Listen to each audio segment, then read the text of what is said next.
Assalamualaikum, kali ini kita akan membahas tentang legenda tongkrongan orang sakti yang berada di desa Babakan. Legenda tongkrongan orang sakti yang berada di tanah Babakan Timur Selatan. Di kebun ini banyak anak-anak bermain, dari yang kecil sampai dewasa. Konon katanya banyak anak-anak yang mengalami pingsan bahkan sampai berujung nyawa di kebun itu. Konon katanya di tanah itu ada makhluk halus yang sudah lama di sana. Banyak anak-anak yang mengalami pingsan, tertawa sendiri, dan luka dengan tiba-tiba. Dan para masyarakat pun bermusyawarah untuk menutup tanah itu. Tiba-tiba ada seorang pemuda datang masuk ke tanah lapang itu. Pemuda itu bernama Raden Ratapang Mangkolo. Lalu Raden masuk ke kebun itu. Konon katanya Raden masuk ke kebun tanpa memakai sendal dan tidak memakai baju. Padahal di tanah itu banyak orang-orang luka secara tiba-tiba dan ketika buka baju bisa berujung maut.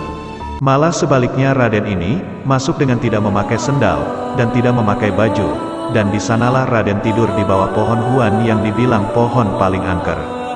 Setelah berapa tahun kemudian, lalu Raden memasang raja di samping-samping tanah itu, agar para jin yang baru datang tidak lagi masuk, sedangkan jin yang dari dulu ada, akan dia pindah ke tempat yang aman. Saat Raden memasang raja, konon katanya, tangannya sampai luka penuh keluar darah, dan sik Raden duduk bersila di tengah-tengah tanah itu, selama 4 minggu, tidak makan dan tidak minum, dan setelah 4 minggu kemudian, lalu Raden pulang ke rumahnya. Konon katanya, tanah yang dulu kering berubah menjadi basah dan berair. Beberapa hari kemudian lalu Raden menanam pohon pisang dan tumbuhan lainnya. Lalu masyarakat tidak lagi ketakutan saat melewati tanah kebun itu.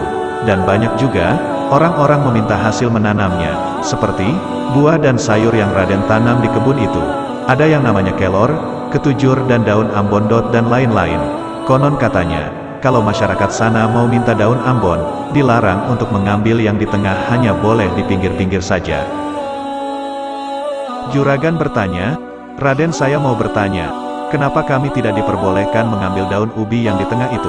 Lalu Raden menjawab, bukannya aku nggak mau ngasih saudaraku daun ubi yang di tengah itu, tapi itu adalah perjanjianku dulu kepada seseorang yang tidak bisa engkau lihat secara langsung. Makanya, saya melarang orang-orang untuk memetik daun ubi yang ada di dalam. Lama-lama kemudian, ada pemuda mengintip Raden sedang menanam pohon pisang. Sedangkan Raden tahu kalau ada seseorang sedang melihat dirinya secara sembunyi. Namun, Raden tetap diam dan terus melanjutkan menanamnya.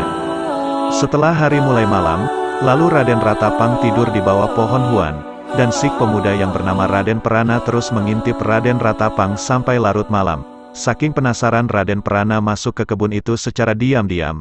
Saat Raden Perana masuk, tiba-tiba Raden Ratapang tidak ada di dalam kebun itu. Tiba-tiba dia hilang.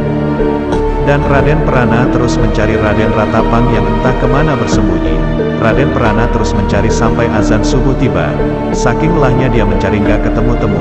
Raden Perana melihat pohon huan menyala seperti api. Raden Perana ketakutan dan langsung pergi lari keluar dari kebun itu, dan beberapa hari kemudian, Raden Perana bertanya kepada orang tua Raden Ratapang, mohon maaf bunda, hamba mau bertanya, di manakah Raden Ratapang tidur semalaman? Lalu ibu Raden Ratapang menjawab, Raden Ratapang semalam tidur di sini. Lalu Raden Perana terkejut mendengar jawaban dari ibunya Raden Ratapang. Beberapa kemudian, Raden Ratapang membut tempat berteduh, atau biasa orang menyebutnya pondok. Di sanalah Raden Ratapang tidur. Beberapa hari kemudian, Raden Perana selalu mengikuti kemana Raden Ratapang pergi, dan kemudian mereka berdua bersahabat.